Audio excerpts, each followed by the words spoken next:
Hi everyone, now the psych. I have a quick video for you today for informational purposes only, entitled Weightlifting for Grounding Purposes. Okay, so recently I was watching an online webinar about mindfulness, and during the webinar, the presenter mentioned that many individuals that are dealing with trauma do not do well with breathing exercises. And she mentioned that many of these individuals would need some grounding type of exercises before maybe engaging in breathing exercises.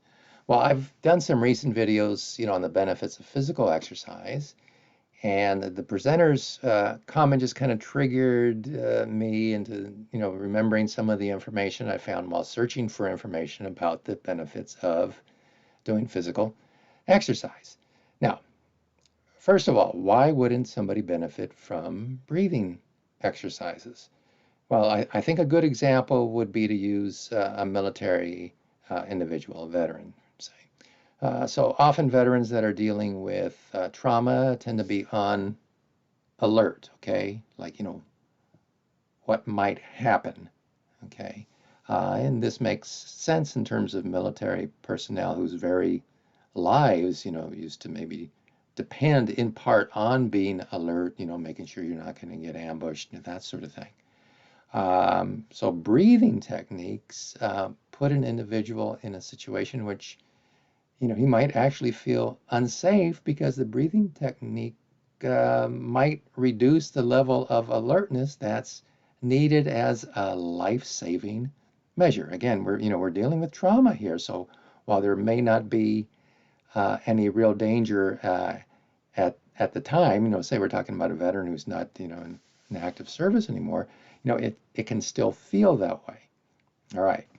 So instead of breathing techniques, grounding techniques might be the way to go, if an individual is dealing with trauma. Not everybody, but some. Now, I remember reading about one veteran who said that lifting weights really helped him deal with his feeling of depersonalization, which is, again, related with trauma.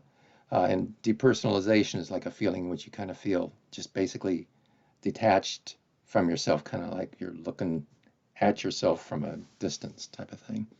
So I did a little more digging, and there is some information out there about this. So you can Google an article from the New York Times entitled The Healing Power of Strength Training. And it really gives some interesting information. I'll just give you a few gems. Okay. There's something in weightlifting and working with resistance that builds resistance, said Chelsea Haverly, and she's a licensed clinical social worker, founder of Hope Ignited. It's a Maryland-based organization dedicated to educating organizations and clinicians about trauma. She says, not only in the brain, but also in the body, okay, that it actually builds resistance is what she's saying. Now, again, I'm going to the article here. One individual that was dealing with complex trauma after physical and sexual abuse stated, I was not even attempting to use lifting as a means of managing my mental health, she said. But it gave me a means to physically push back against all of the fear and powerlessness I was feeling all the time. And that kind of interesting, is that physical sensation of actually resistance training, pushing back, lifting weights, that really kind of helped. She also said that weightlifting gave her a growing memory bank of moments when I could move everything that was in my way.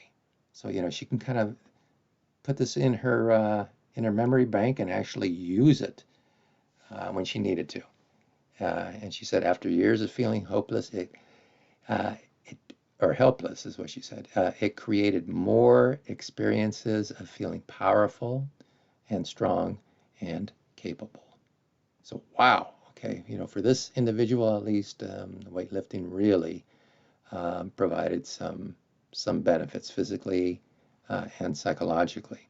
And finally, a certified personal trainer and trauma survivor, Laura Kudari, I'm saying that correctly, explained that one reason she and others connect with lifting is it offers regular pauses in intensity, okay, which allow them to check in with themselves and assess how they're feeling, which in turn helps prevent becoming overwhelmed.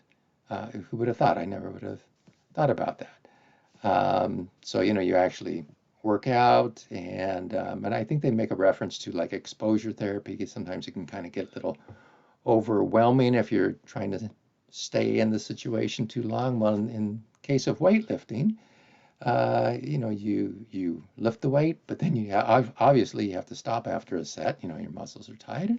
It gives you an opportunity to kind of check in and gather yourself. Kind of interesting point. She, by the way, has a book called Lifting Heavy Things, Healing Trauma One Rep at a Time. Now, I haven't read it, but I am going to put it on my list, and maybe down the road I'll do a little video on it. Okay, and that is it. Thank you.